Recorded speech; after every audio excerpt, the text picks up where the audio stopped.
What up, Fight World? It's your boy Ego, and I'm back with some more boxing. Hell of a fucking night for boxing. Thoroughly enjoyed myself. I was 2 for 3 in my predictions. The only one I got wrong was Gary Russell Jr. I said that he would win a decision, possibly a split decision, over Lomachenko. Lomachenko proved he's the real deal, and Gary Russell could not find him. In fact, Gary Russell did not land double-digit shots in any of the rounds, which is very impressive. So, hell of a performance by Lomachenko. I did some videos before.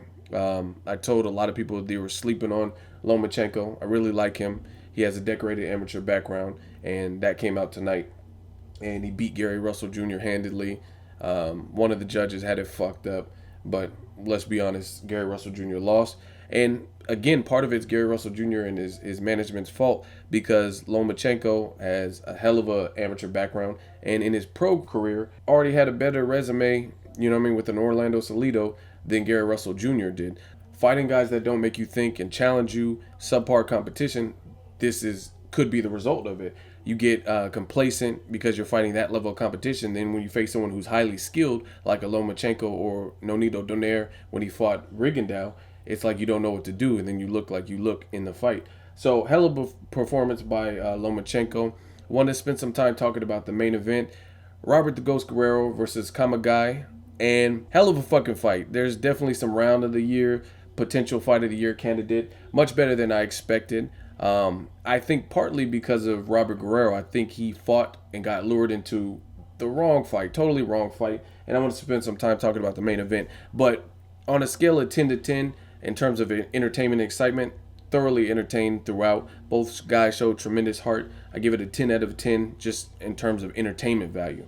It was like must-see TV. And again, I didn't think much of the main event. I was more happy with the undercards, and then they put on a hell of a show. So potential fight of the year candidate. Want to break down the performance. Now, in the first round, Robert Guerrero, he looked good. He looked sharp. He looked like he was focused. And coming off of a long layoff, that's what I expected. However, I didn't score this. I didn't write down notes and anything like that. It was just a live eye test, first viewing. He got caught into the wrong type of fight. He made it a phone booth fight, and there was one specific round early, maybe the second or third round, I want to say, and Kamegai just had him, and they were just in the phone booth, just banging, banging, banging. And I even posted on Instagram, I was like, he's staying in pocket too long, because he was. I thought he was staying in pocket too long with a guy who's a banger. Now, this Japanese cat Kamegai, to me, I think like a Keith Thurman would have chewed him up, because Keith Thurman is perhaps one of the hardest hitters at welterweight, and he's going to box a little bit more. So I think Guerrero fought a horrible, as the fight progressed, he fought a horrible fight in terms of not horrible like it wasn't entertaining, because it was, but this is a guy that was supposed to be a showcase fight, and you got $1 million for it. Dude got 75,000, and he fought like you guys had an equal purse. I mean, he showed tremendous heart. He brought it to you. He took your best shots. And Guerrero is a fighter who jumped up weight classes. He used to fight at lightweight and whatnot. He's more acclimated to welterweight, but I don't know that he has the shocking welterweight power like maybe a Sean Porter, Keith Thurman, Pacquiao, someone like that at welterweight. So to me, his best chance to look good in this fight is to break your opponent down, box him, work the body, throw some headshots in there, and then just outclass him. And then eventually, I thought in my prediction that he would stop him. I said he would stop him late, and it ended up being a decision his way. So I have no problem with the fight in terms of entertainment value. I just think Guerrero had a showcase fight, and Kamegai made you work for that meal. He really made you work for that $1 million. And this was a fight where you were supposed to really put your stamp in it and show like, and this is what I talk to you guys on my channel about. You got guys like Deontay Wilder and Gennady Golovkin. A lot of fans are famous for saying, oh, Deontay Wilder has a suspect resume. He's fighting bums. He's fighting Gennady Golovkin. And I'm not here to argue that, because a lot of the competition they are fighting aren't the best, aren't the top-rated, top 5 guys in their respective division. However, it's all about, well, not all about, part of it. Of course, I don't want to see anybody fight scrubs for 3 years or whatnot. If you're the truth, then you need to elevate your level of competition. However, look how Gennady Golovkin disposes of the guys that aren't. He lets you know that they're not supposed to be in the ring with them. You put a Ishida in there, who's a career 154 pounder, and you've seen what happened to Ishida in the Triple G fight. You get a guy like Audley Harrison against Deontay Wilder, you see that they don't belong in the same ring. So you got to give some level of credit for that. And I don't think Robert Guerrero did that in this fight. He took a guy who was supposed to be a showcase fight, and it ended up being a fight of the year type of candidate. Not necessarily based on what Kamegai was doing right. I mean, he showed heart and he was ripping to the body, but he lacks skill. And I think Robert Guerrero in the lower weight divisions fought a more technical style with a bit of brawling. Now he's fighting like Ruslan Provodnikov, Brandon Rios. And you got to give credit to guys like Ruslan and Brandon Rios. Those guys have tailored that style. That's not an easy style, like to cut off the ring and throw hellacious punches and have a hell of an inside game and do what they do. That's what makes boxing interesting. And I think Robert Guerrero has been getting away from his actual boxing ability. I've seen him in fights where he put it together, put the puzzle together, and would box more with some brawling. This, like I said, he looked like he was a Brandon Rios, like he's just coming and taking shots to battle of attrition. Whoever the fuck gets hurt the most loses, you know what I mean? His face looked tattered at the end of the fight. Kamegai's face was beat up and battered at the end of the fight. So from a fan's perspective, it was a hell of a fight, and I enjoyed it. I'm definitely I recorded it, I'm gonna rewatch it again. But I don't think he made that much of a case for himself at welterweight.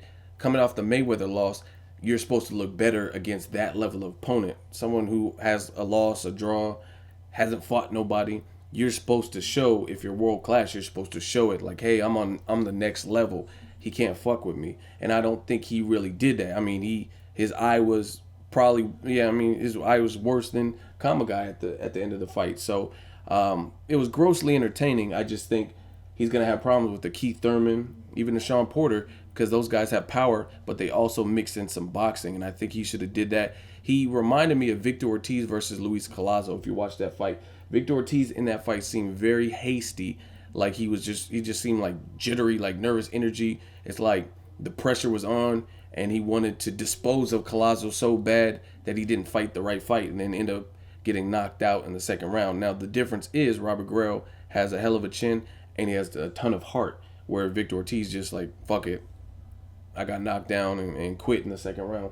So that was the difference. But I think Guerrero kind of had that same aura about him, where he looked like he was looking for it. He was looking for an opening, or looking to make a statement, looking for the opening, as opposed to creating it. And I think that's where he came up kind of short. But it was hella entertaining. It was an entertaining fight.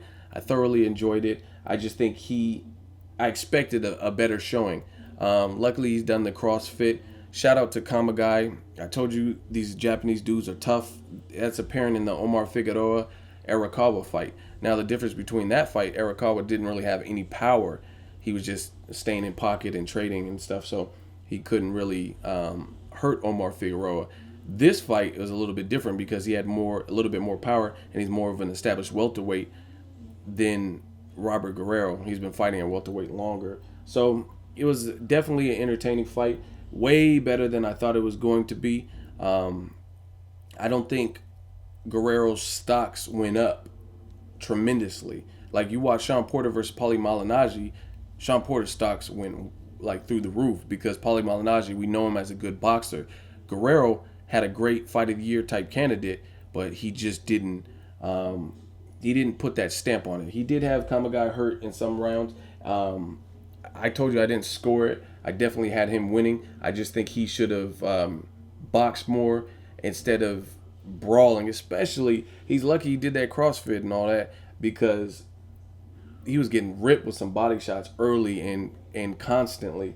So if he wasn't in good shape, it might have been a different fight. He might have got stopped if he wasn't in as great of shape. So props to Kamegai for giving it all. I just think Kamegai wasn't really skilled, and Robert Guerrero should have done more to show the separation that, hey, this guy isn't on my level. But instead, he actually made Kamegai look like a star. So we're seeing a lot of these where these unknowns come out of nowhere, like the Chris Algieri's. A lot of people don't really know about him, and then he beats Ruslan Provodnikov. Or Funfara versus Donna Stevenson. You actually probably did more for Kamegai stock than you did for your own, because to me, I don't know how he's going to do against the Keith Thurman or the winner of Sean Porter, Kell Brook.